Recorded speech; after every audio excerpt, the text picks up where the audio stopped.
Okay, guys, we are back. We are back with a new brewer, as promised. This is my promise. Which means new beer. Yeah, that is true. New brew. I love this job. And new brewer. 1940's Brewing Company out of Holbrook, New York, with Charles Becker. How are you? Hi, doing great. How you doing? Great. Let's just go to the picture there. You guys are where in this scene here, this beautiful scene of migration of beer drinkers? We're on the other side of the chimney. Yep. You probably see Brian and Chris Yep. pouring for us next to Matt from Moustache Brewing Company. Very cool. What are you finding this event to be today? I mean, what do you love about it? Well, this is our fourth time here, third time as a brewery, fourth time as being part of the coming to the event. Thank you for coming. By the way, that's magnificent. We we love it when people Come back. They're doing something right. We love coming back. It's just because this event it's small, it's intimate. Intimate, and you have people doing one-offs of what they usually brew, and you get to talk to a lot. You get to sit down and talk to a lot of, or stand up and talk to a lot of the brewers that made the beer. The thing is, the people that come to this event they're Nano Cask lovers. They actually appreciate the craft. So your testing grounds can be no better. Right? Oh, absolutely. So you get a little bit of like, but are people honest sometimes? I mean, what if something sucks? Well, will they tell you? You can always. Well, do you tell yourself that? You can always watch their reaction. Yeah, as you'll they know. Walk away, and they'll either turn around or they'll drink the whole beer, and then you can see also some people they'll just walk up and go like this into the bucket with whatever they have. Because not everything's great, right, Donovan? Well, I just say that everybody's taste is different. So one thing It's subjective. is that somebody will love a beer, another person will hate the beer. It's the same beer, but different people's tastes are just completely different. And like I remember, I'm working through the lineup this year, but there were some things last year, like people were going, "Oh, have you had that peanut?" There was a peanut butter beer last year. I don't know if we have one this year, but I was like, peanut butter in the beer, and so I tried it, and I loved it. I thought, man, how do you get peanut butter in a beer? How do you? But other people, like, ew. Yeah.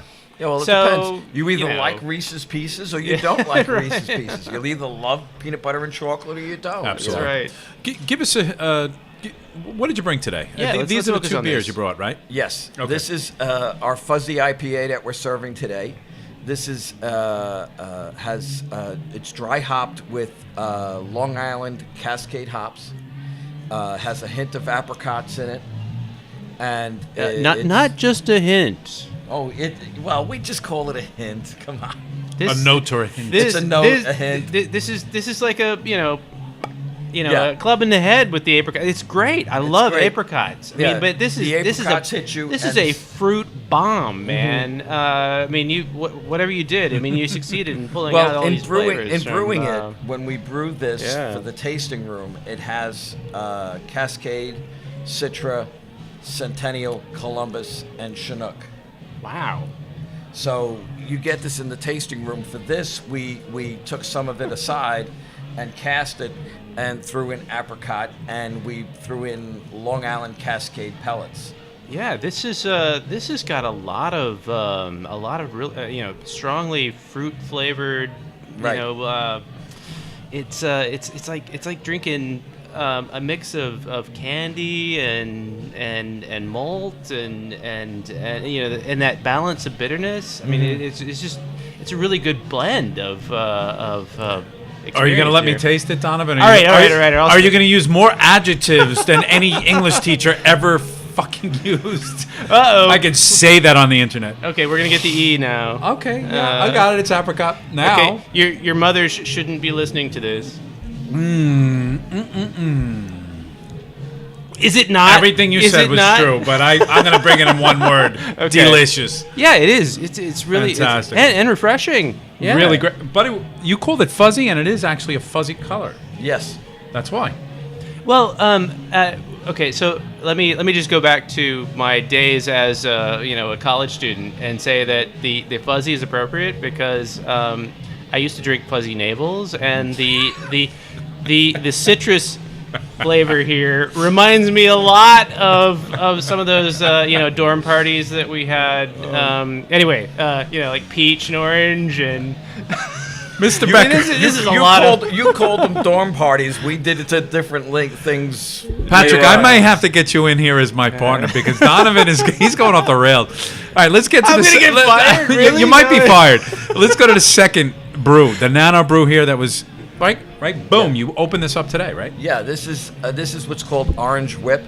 It's a orange vanilla Irish milk stout. Orange whip. I just need the chains, man. I mean, and then we can go with the whip. Well, you got that one? You are wow. Yes. Yeah, he's a genius. This is exactly like those little pop cones that. Whoa. Yeah. Another childhood flashback. What goes into this? This is our Irish milk stout, where we've turned around and, like I said, we put a little bit aside for the festival, and we turned around and added a hint of vanilla and a hint of orange into the whole thing. Only here. Do you understand that? Yeah, only here will you taste it. You will not get this in the tasting room. In the tasting room, this is known as Sinner's Mass, and it's on tap both on the regular CO2 tap and nitro. That's why I like it because I am a sinner. So this is a beer I should be drinking. All right, folks, you are great, Donovan. Yeah. We got 1 minute left. Tell us about the company. Tell us about when it was founded, where it is. How big of a brewery is it? All right, we were established in 2013. Mm-hmm. We were licensed in 2014. Mm-hmm. The name comes from my father graduating from the U.S. Brewers Academy. He was assistant brewmaster at Rheingold Breweries in Brooklyn. And I have a partner named John Brengle. That's the history. He's come in and I didn't realize it was next to greatness here. yeah, he stepped in. We'll get there. Started helping me out, and we've built our recipes together, and we brew together, and we just added a fourth fermenter, and we're planning another expansion. What's the best thing about what you do as a brewer? You considered a microbrewer? Yeah, okay. We're only a 5-barrel system. Okay, 5-barrel system. Only a 5-barrel. See, so explain to people what that means in terms of gallons, and what's the yeah. coolest thing about what you do, and what's really the shitty thing about what you do. Well, the coolest thing is brewing. The whole part of it. It's creative. It's creativity. Yep. You're doing 155 gallons for a 5-barrel batch, and then you get to sample it as it is when it comes out of the boil kettle. Then while the yeast is in there, and then you sample it as you put it into the bright tank, and it starts to carbonate, and you really start to feel and taste what you're doing. Creativity, create a product. Right. Fantastic. And at the same time, you're what you're producing is great beer. Absolutely, and people That's- enjoy that's- it. that's What's our the whole bad objective. part about brewing beer, or the business? What's the part that you absolutely hate? Paperwork. Everybody says the same thing. It's paperwork. Yeah. Accounting for stuff, I licenses, I right? did it for 40 years. I was an accountant in the city. 30 of it I worked for a major nonprofit, and believe me, I hate doing it every time. I'm showing people the good part of the business right now. Right, See that? that's the great part. That's the great part. When people pick up the beer, take a sip, and a smile comes across their face, you know you've done something right. Absolutely. Mr. Becker, thank you so much for joining us. We've got a bunch of your friends, actually, that we're going to get back to right now Yep. and talk to. So thank you. Keep serving. All right. Good stuff. Yeah, good stuff, man. All right, thank you. Really Great good stuff. Thank you so much.